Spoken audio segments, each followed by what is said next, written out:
今天我们要来看一段非常有意思的访谈。视频中的嘉宾是一位印度前外交官，面对主持人抛出的各种充满焦虑感，甚至有些尖锐的问题，比如印度是不是害怕中国？我们在周边国家是不是输给了中国？面对这种问题，这位老练的外交官会如何作答？让我们来一起看看原片。 But aren't we scared of China in some way? No, I don't think we are scared of China. I think scared is not the right word to use. Okay. What's the right word to use? The right word to use is, yes, we are cautious. Yes, we are calibrated. But calibration, caution for a country which is handling another country about 5 times its size is not weakness. Apart from this, we haven't succumbed to any of the things that you said. We haven't succumbed. No. What have okay? They said this about one of our citizens. Okay, but Like we import a lot from them. There's a and trade who is deficit. forcing us? It's all Indians who find it cheaper. They're importing. And if you ask most businessmen, they want to import more. At the end of the day, there's a trade deficit on a country level. True. Now it can be citizen problem, entrepreneurs problem, government problem, policy problem. I don't know. I'm just asking you a genuine thing because of, let's say, maybe economic interest.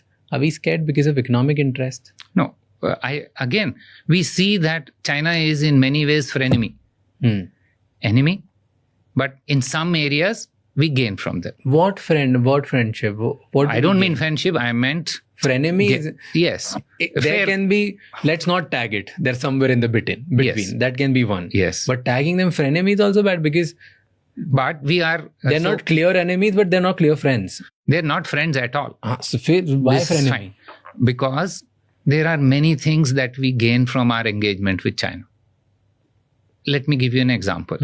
So, we are producing a lot of pharma, but the raw material for the pharma comes from China. So, our exports are increasing because our imports from China are also increasing. That's number one.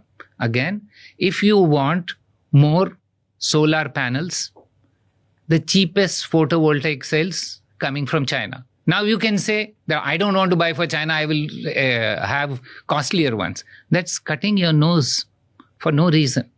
So my point is that there will be, in a multipolar world, there will be something that you gain from some country. We should isolate that and say, okay, we gain here, we lose here. Yes, it has led to a trade deficit. And we've calculated that, yes, we must stop the trade deficit, so we will push for more exports. But our challenge is that the things that they are making and the things we are making, there are many complementary things. So they will not buy from us except if our quality improves. And that's where we have to work hard. And China didn't become the big export juggernaut that it has without effort for the last 25 years. We've just started on this path. And so we must give ourselves time and space to do it. Again, it's like all the time we are judging ourselves in one point in history. And one point in history is good to understand, okay, this is where we are, but are we on the path towards trying to do better? Yes. Have we succeeded always? No. But that's the nature of the game. We will succeed in some. We may not succeed in some. And there is, if you gain anybody who succeeds 80% in his life is considered a big success. So if a country is doing that much and getting about 80% better than where it was, I think it's a fair thing to say that the country is also doing well. Fair. But let's put trade, economics, all of these things aside. Do you think China's influence over our neighborhood countries, they have done way better job and we have lost there? It's true that China has become a major player in our neighborhood. But it's not only our neighborhood. This is our problem, but it's not only our. China is the largest trade partner with maybe 140 countries. Fair. We care about our 5-6. Fair. We care about our 5-6. And that's a fair thing to say. So our engagement economically, we cannot compete today with China because they have deeper pockets. And we will not get into a race of giving more because the small country will play both of us and gain more. But how deep pocket do they have compared to us when they can actually deal with 140 countries or 150 countries.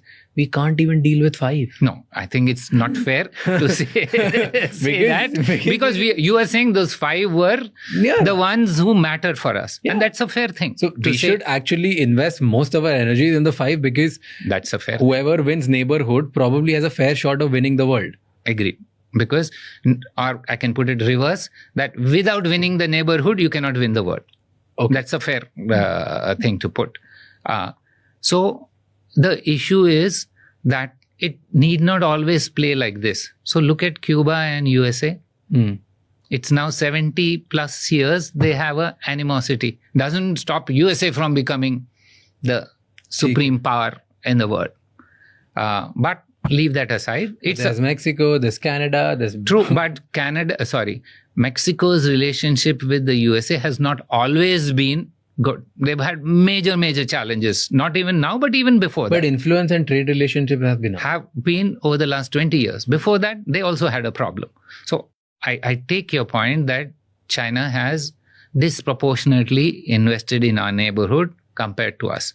So the only way we can address them is a challenge that we have to tie them up more with our structure. So there were times when we were giving large number of scholarships to study. Now we have a challenge that our younger people want to study more. So the opportunities of a growing country means that you will not be able to compete with a country which is 5 times the economy.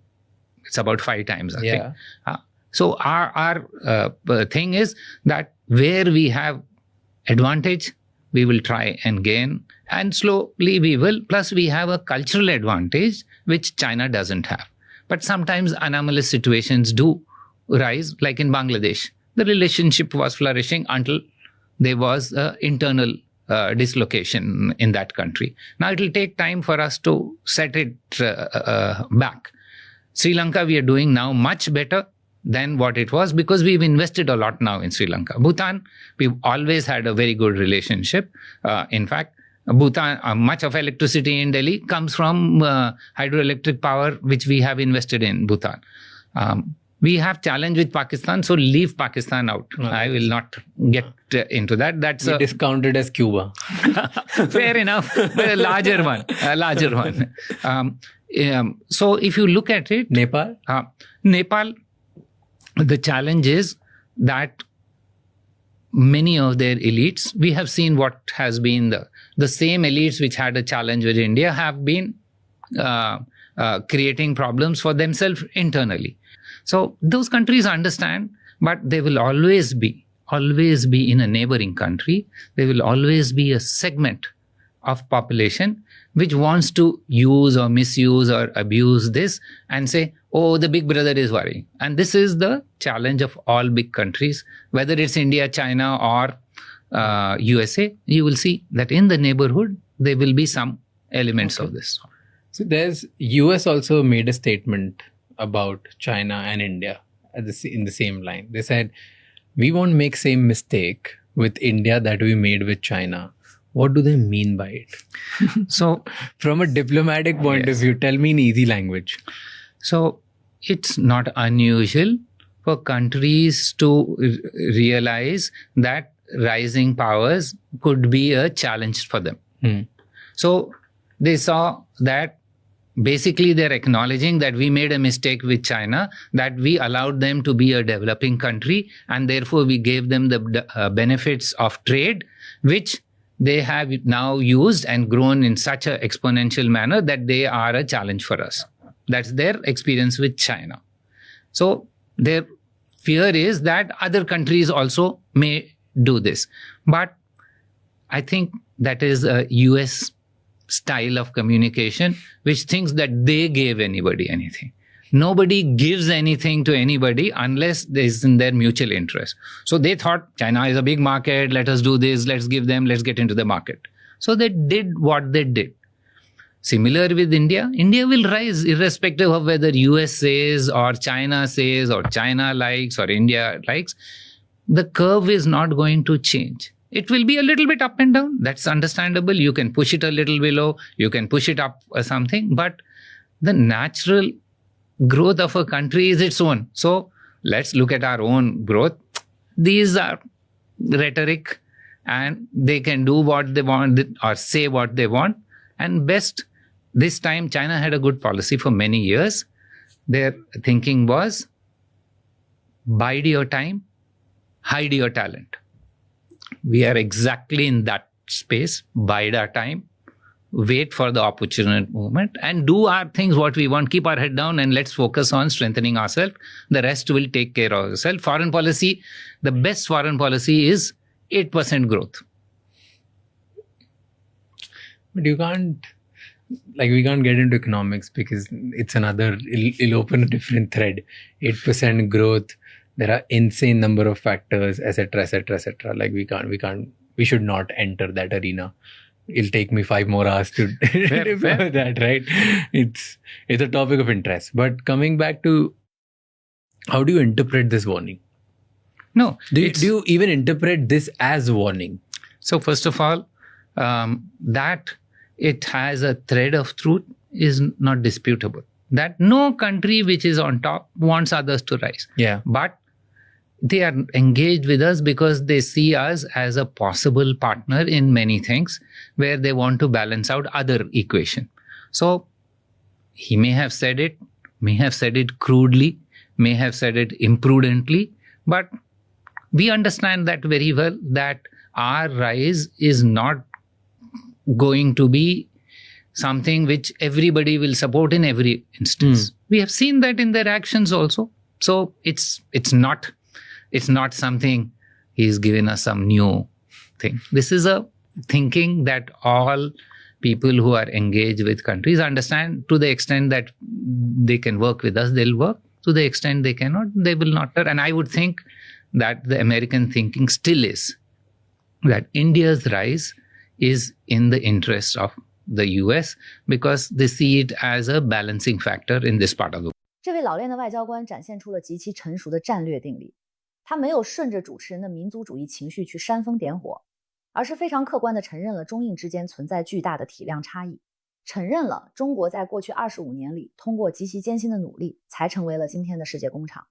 他直接点明了印度现在要做的就是抄中国过去的作业，埋头苦干，提升产品质量，而不是盲目的去搞大国对抗。同时，面对美国试图把印度当成制衡中国的棋子，他也是门清，直言没有人会平白无故给别人东西。他极其透彻地看穿了美国所谓不会在印度身上犯中国那种错误的傲慢与实质。可惜印度的发展不是简单的学习中国就能解决的。最关键的点，小满至今没看到有印度人敢说出来，又或者说能出来接受访谈的，都是印度现行制度的既得利益者，他们选择性的忽视了。我是小满，我们下期见。